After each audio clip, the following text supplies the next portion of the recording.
Welcome to worship at home in the Northampton circuit. Both of our Bible readings talk a struggle. Jacob is travelling to meet up with his brother Esau, whose birthright and blessing he stole years before. He's worried, he's nervous, and he needs time alone to think things through, prepare himself. But he finds himself in an all-night battle with someone he later realizes was God, who visited him, fought with him, changed him, and strengthened him in many ways. God's blessing enabled him to move on, knowing God was with him. And then we have the parable of the widow and the unjust judge, probably a paid judge appointed by King Herod or by the Romans. Such men were notorious. Unless a person had influence and money to bribe the judge, they had no hope of ever getting their case settled. In contrast, there is the widow, who is the symbol of all who are poor and defenseless.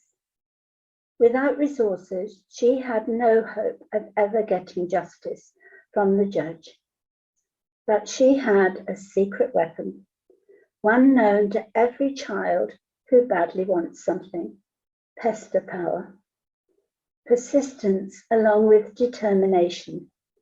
Let's face it, most parents have given into it at some time for a bit of peace. Persistence and determination are powerful forces.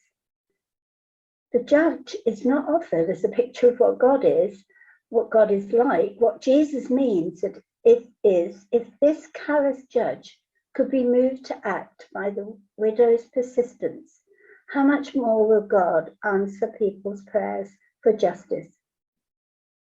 Previously, Jesus was asked, when will the kingdom come? Jesus wouldn't give a date or a prediction when God's justice will finally reign, but instead he tells us how to behave while we wait. We are to pray. This parable is about the power of prayer. God will hear and answer. He's the opposite of the unjust judge. He is a God of love. The important bit is the need for perseverance in prayer. Not to wear God down so that he'll change his mind and give us what we want. We are to keep on praying, because the more we do, the more we learn to be open to God, and the more we learn what he wants. Jesus ends on a slightly touchy note. There is just a hint of despair in Jesus' words when he says, when he returns, will he find faith on earth?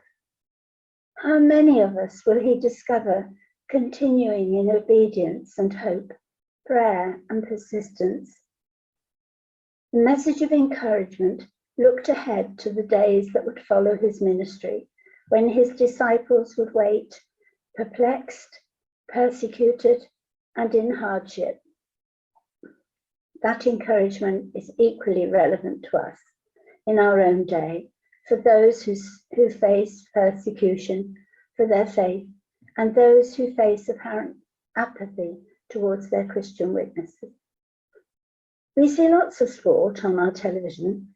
Sportsmen and women train hard to be fit and strong. Our Christian journey is a marathon, not a sprint. It requires perseverance and dedication. Our training is our time spent with God, reading his word, spending time with him in prayer, not just talking, but also listening for his voice. Like Jacob, we will have times when we struggle, when life throws things our way that are challenging and hard. A close relationship with God and a healthy prayer life will see us through and out the other end, and usually spiritually stronger. May we all strive to regularly persist in prayer. Amen.